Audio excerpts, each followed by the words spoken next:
Welcome to today's Explainer. We're going to be unpacking the story of an absolute ultimate battle for power. And I mean that literally, because this is the clash that shaped the entire modern world. We so often think of history as this series of neat, orderly scientific discoveries. But the truth? Well, the truth is usually a lot messier, a lot more dramatic, and sometimes just incredibly petty. Today, we're looking at the rivalry between two absolute titans of the 19th century, a rivalry that decided exactly how the future of humanity would be powered. It was the ultimate battle for power. I want to use that quote to immediately drop you right into the shadows of a very specific, incredible moment in time.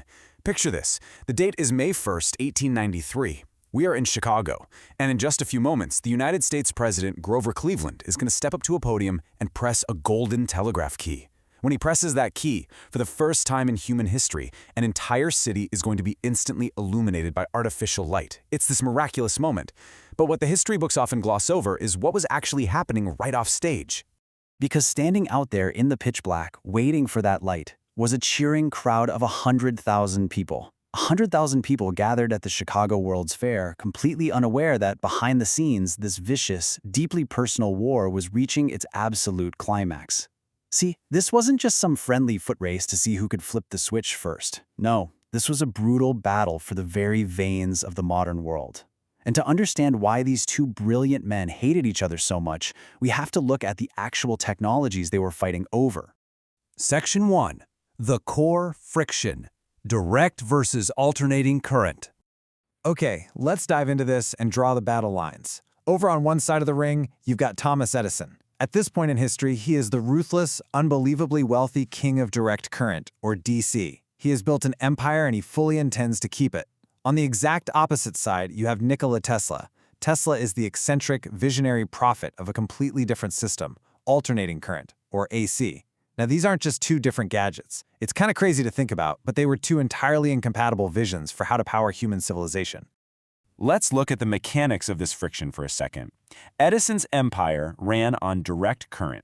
Now, DC absolutely had some things going for it. It was safe and it was reliable, but it had a massive, crippling limitation. It was fundamentally weak over distances. DC simply couldn't travel more than a single mile.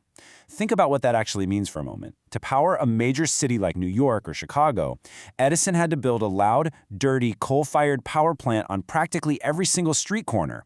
It was a complete logistical nightmare. Then you have Tesla's vision. Alternating current was entirely different.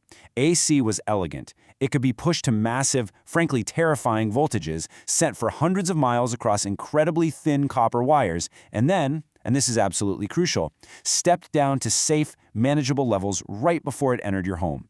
You didn't need a power plant on your block. You could generate the power miles and miles away. It was undeniably the future, and Edison, staring at his massive, highly expensive DC infrastructure, was absolutely terrified of it. Because, well, when you're terrified of a superior technology and you can't beat it in the lab, what do? You fight it in the press. Section 2. The smear campaign. The current of death. This brilliantly illustrates just how ruthless Edison was willing to be. He knew Tesla's tech was mathematically and physically superior, so he weaponized fear. Edison launched a massive, well-funded smear campaign to convince the American public that alternating current was a deadly menace. He staged these horrific public demonstrations. He literally paid neighborhood kids to bring him stray animals, which he then electrocuted in front of reporters just to, quote-unquote, prove that AC was way too dangerous to ever have in your home. But actually, it gets even darker. Edison secretly funded the invention of the electric chair, and he specifically maneuvered to make absolutely sure it was powered by a Westinghouse AC generator. Why? Because he wanted to permanently brand Tesla's life's work in the minds of the public as the current of death.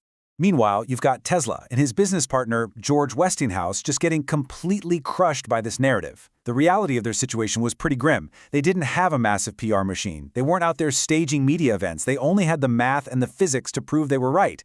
And because building this entirely new AC infrastructure was so capital intensive, they were rapidly running out of money. Edison was totally winning the war of public perception, and he was starving them out. But then, an unprecedented opportunity popped up. The ultimate stage for the ultimate battle. Section 3. Showdown at the fair. The climax. The breaking point finally arrived in 1892.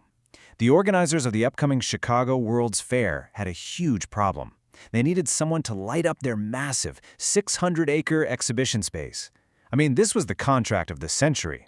Now, what's truly audacious here are the numbers. Edison, who is now backed by the newly formed General Electric, submitted a bid to light the fair with DC for over $1 million. That was just an astronomical sum of money back then. Tesla and Westinghouse, absolutely desperate for a win to save their company and prove AC to the world, took a colossal risk. They looked at Edison's bid and they underbid him by half.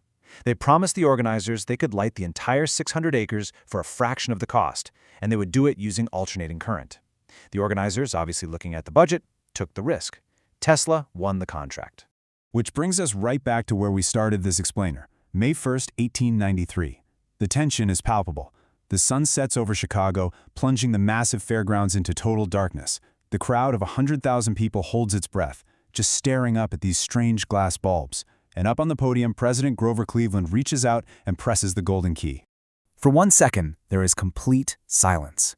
And then, accompanied by this massive boom of orchestral music, 100,000 incandescent bulbs explode into brilliant, glowing, golden light, all at the exact same time.